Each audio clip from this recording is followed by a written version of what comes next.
Ước gì Ước nữa hả? Không có ước gì con á, con sẽ được làm dâu vào cái nhà như vậy. Con thấy nấu ăn cũng là một chuyện rất là quan trọng chứ Quan ha. trọng đúng không? Cái gì cũng vậy, mới có 3 năm thôi. Dạ. Ở chung đến 30 năm đi rồi sẽ biết. Bây giờ chúng ta sẽ tiếp tục với cặp mẹ chồng nàng dâu thứ hai. Xin mời.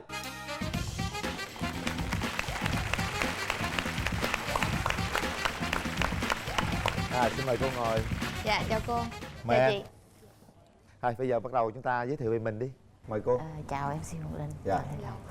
Cô tên là Quỳnh Thị Lộc, năm nay 56 tuổi. Hiện cô đang ngủ ở quận Bình Tân, thành phố Hồ Chí Minh. Cô ở nhà làm nội trợ. Dạ, chào chú Hiền Linh, chào chị Lê Lộc. Em tên là Nguyễn Thị Cẩm Nhung, năm nay em 29 tuổi. Nghề nghiệp của em là chuyên viên nhân sự. Mình làm dâu được bao lâu rồi chị? Làm dâu với mẹ tới nay chắc khoảng được nửa năm á chị. Mới đây. Mới hả cô Nửa hả? năm. Mới. Cô, nhưng mà khi mà cô gặp con dâu của mình lần đầu tiên đó, cái gì mà đập vào mắt cô mà cô phải nghĩ là phải cưới liền? Hồi lúc mà mới tới chưa là chơi là cô chưa có ý nghĩ là cưới đâu. Dạ. Tại vì cô thấy cô dâu này còn nhỏ hơn con cô mấy tuổi lận. Về nhà cô chơi lần đầu tiên là cái lần đó đám giỗ thì cô thấy cũng được, coi như là cũng xông xáo vô, phụ làm việc này việc kia cũng nhanh nhẹn. Thì coi như là lần đầu tiên thì cô cũng thấy hơi ấn tượng thôi. Thì đến lần đó là cô bắt đầu từ từ có cảm tình với cô dâu. Chứ mới đầu thì cô thấy cũng như là cô dâu nhỏ tuổi quá thì cô cũng ngại. Tại lúc đó mới cũng cố gắng chứng minh thôi. Giờ chưa biết làm sao. Nữa, vô cốt nhà nữa. Cái quan trọng á là sau này á về làm dâu có giống như những giây phút ban đầu tới nấu nướng rồi xông xáo hay là làm nhiều hơn hết? Cô dâu của cô bây giờ về hả cũng xông xáo vậy đó, cũng vô bếp rồi xông xáo lắm. Biết sao không? Mới có 6 tháng biết không? Thành ra mình chưa biết luôn. Mình chưa có chắc. Đây đó là cái ấn tượng đầu tiên của mẹ chồng với nàng dâu. Còn ngược lại như thế. Chị có ấn tượng gì với mẹ không? Lần đầu tiên về nhà là nói chung là tính em thì cũng hơi chu đáo á. Cũng hỏi ông xã hiện tại của em á là kể sơ sơ coi mẹ tính mẹ làm sao rồi. Cái thì ông xã em cũng nói là không, tính mẹ cũng bình thường, cũng dễ chịu. Thì em cũng chuẩn bị một cái tâm lý là chắc mẹ dễ chịu không sao đâu.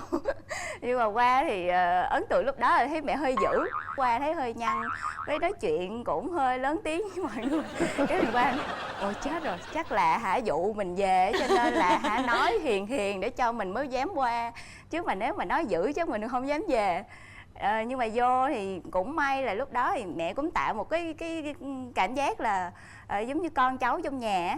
Cứ đi vô cái mình làm gì cũng cho mình làm chứ không có cản. Với lại thì mọi người ở bên nhà thì em thấy mọi người cũng tạo điều kiện cho em hòa nhập, nên là ngày đầu tiên thì cũng khá là suôn sẻ. Hai mẹ con á là phù hợp nhau cái tính gì nhất?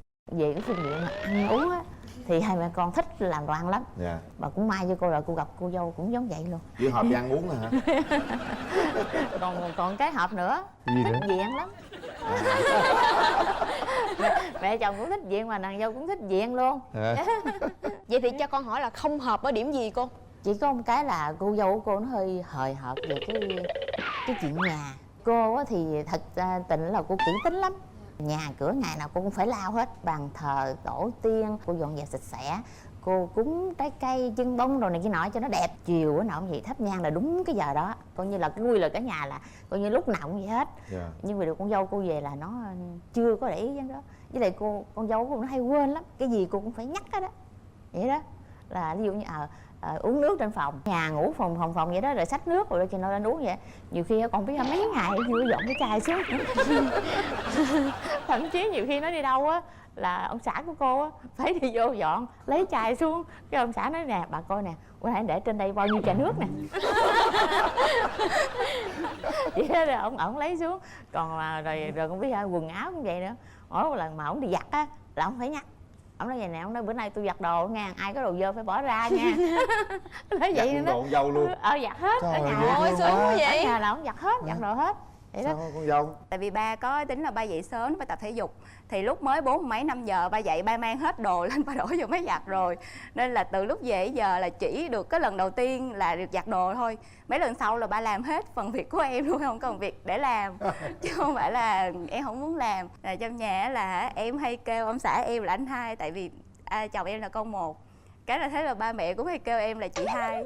Cái sáng nào mà em chưa có dậy á, cái là nghe ở dưới á, ba nói bà đi lên phòng á, bà hỏi chị hai coi hôm nay chị hai muốn ăn cái gì. Kiểu á, mẹ làm riết cái thành thói quen. Cái sáng nào á, dù có dậy á, em cũng chưa có đi xuống. Tại vì ở nhà có 3 người thôi, ba mẹ thì ở dưới. Cứ ngại ngại á, nên cứ ở trên phòng làm chuyện này là chuyện kia chứ con không xuống.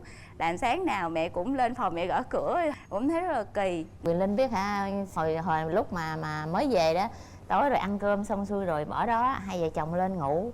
Sáng 2 thức dậy, ông xã cô nhiều khi dọn dẹp rửa chén rửa bát, có khi thì xiên thì rửa, không xiên thì bỏ đó, ông xã cô rửa. Rồi đồ ăn rồi kia nọ nhiều khi nó không có biết để vô tủ lạnh rồi này nọ vậy đó, thì cô phải để nhiều điều, nay là đỡ rồi. Mẹ em á là cứ đi chợ rồi nấu ăn em suốt, chứ mới 6 tháng, nếu mà dài thêm mấy chục năm nữa thì cái này em cũng phải xem lại. Có một cái vấn đề nữa mà cảm thấy rất là thương ba mẹ chồng của em á, là tại vì em gặp một cái biến cố là sau khi mà hai vợ chồng em đám cưới á, khoảng được nửa tháng là em phải nhập viện do là em bị điếc đột ngột một tay trái. Ủa sao vậy chị? Có thể là do công việc của em á, em nghe điện thoại hơi nhiều á, thì tới lúc mà đi khám á, mà em cứ ra em sợ, em nói là nhập viện rồi ba mẹ mới cưới dâu về rồi tự nhiên vô đây nằm rồi mọi người sẽ nói là trời ơi, nhà này chắc bả cũng xui dữ lắm nên bả lấy chúng con dâu như vậy. Rồi cái tâm lý mình rất là sợ. Cái em cứ ngồi đó, em không có dám gọi điện cho chồng em cũng không dám gọi điện cho ai để em báo là con nhập viện gì hết. Mà em thấy giống như má chồng em khá là tâm lý. Cái mẹ hỏi con có sao không, mà sao cứ là im im vậy, cái xong mới dám nói với mẹ. Như là thấy nó bệnh thì nghe nó tội nghiệp cho nó thôi, chứ không phải là cô sợ nó bị bệnh hay là cái gì, hay là sợ những cái xung quanh gì hết. Chỉ có là sợ con dâu mình lo bệnh. Mà cô thật với Hồng Linh với Lộc là hồi đó giờ cô thương con dâu của cô lắm. Từ lúc chưa cưới về là cô đã thương rồi, chứ không phải là bây giờ cưới cô mới thương. Theo như ý cô là cô đã cưới sớm rồi, cô không để cho lâu đâu. Hồi xưa là trong quá trình mà hai đứa quen nhau, thật ra nếu mà không có ba mẹ đốc thúc vô á thì chắc tới bây giờ hai đứa cũng vẫn chưa cưới đâu. Thế là mẹ cứ nói vô. Và lúc đó là thật ra thì bản thân em là người không chịu cưới. Thật ra thì lúc đó mình bị một cái tâm lý là hai gia đình không có môn đăng hộ đối lắm. Thật ra 7 năm quen nhau luôn á, ba mẹ cũng không có biết nhà em ở đâu. Tại vì em rất là ngại cái chuyện là để ba mẹ biết á, ba mẹ nhiều khi là không biết là còn cái lối nghĩ ngày xưa về cái việc môn đăng hộ đối hay không. Rồi cái tình cảm mà ba mẹ đối xử với em á, thương yêu em, không biết là có còn như là cái thời điểm đó hay không, nên rất là lý do lo. tại sao em lại suy nghĩ điều đó? Lúc đó em cứ nghĩ là ba mẹ thương em là tại vì dù gì bề ngoài em cũng có công việc ổn định, em cũng ăn học đàng hoàng thì chắc thương vậy thôi. Nhưng mà nếu mà biết hoàn cảnh gia đình em khó khăn hơn thì lúc đó cứ sợ ba mẹ sẽ nghĩ là em quen ông xã em hiện tại là vì có điều kiện này kia nọ, nên mình cứ rất là lo. Quen mà mẹ cứ đòi là ở nhà con ở đâu để bữa nào mẹ kêu Kiệt chở qua thăm mẹ con đồ. Hồi đó thì cô chưa có biết rõ ràng, chỉ biết là con nhà con dâu bên đó, con dâu đi làm vậy thôi, chứ con trai chưa có tâm sự cho cô nghe là nhà cửa rồi sao hết. Nhưng mà điều có một cái lần đó là hai đứa giận nhau dữ dội lắm, là có thể nói là nó chỉ muốn chia tay luôn vậy đó. Lần giận nhau mấy ngày không điện thoại không gì hết. Con mới nói chứ ủa con sáng giờ con có điện cho Nhung không? Cái nó nói không mẹ, nó chặn điện thoại con rồi. Cái cô mới nói thôi điện Facebook đi. Cái nó nói là nó lóc Facebook xuống luôn rồi. Mà cô thấy mắt nó đỏ vậy phải không? Mà thật khi Quyền Linh với Lê Lộc là cô cưng con trai của cô dữ lắm. Thành ra thấy nó vậy cái mình cũng nghe cái lòng mình nó nhói nhói vậy phải không? Cái còn biết sao lúc đó nó mới chịu chở cô đi với Quyền Linh. Qua nhà. Đi qua nhà lúc đó Lê Lộc nó mới nói là thôi bây giờ để con chở mẹ đi. Cái vô tới nhà cô dâu, cô mới vô cô nói với con dâu của cô á. Con nói hồi đó tới bây giờ mẹ chưa có biết nhà cửa của con, mẹ chưa có biết gia cảnh của con sao đó. Nhưng bây giờ mẹ biết rồi nè, bởi vì mẹ còn thương con nhiều hơn nữa, đúng không? Chứ còn đừng có ngại. Hồi đó mẹ không biết thì mẹ thương con ít, còn bây giờ mẹ biết được gia cảnh con rồi thì mẹ sẽ thương con nhiều hơn. Thật ra lúc đó em giận nhau là hơi dữ dội á, tại vì quen nhau khá là lâu rồi, năm đó là năm thứ 6 rồi. Thì tự nhiên phát hiện ra là ông xã hiện tại của em với lại giống như say nắng hẹn hò với một người khác. Lúc mà hai đứa em nói chuyện với nhau thì em vẫn nhất quyết là chia tay rồi đó. Nhưng mà tự nhiên mẹ xuống mẹ nói chuyện, cái xong rồi mẹ ôm em mà mẹ khóc rất là nhiều. Trời, mẹ nói như vậy á, trong cái lòng em cảm thấy giống như là mình mềm lòng hẳn luôn.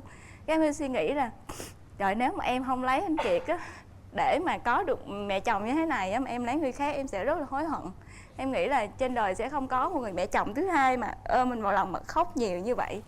Lúc đó là thực ra người mà cứu vãn mối quan hệ của hai đứa em lúc đó là hoàn toàn là mẹ hết.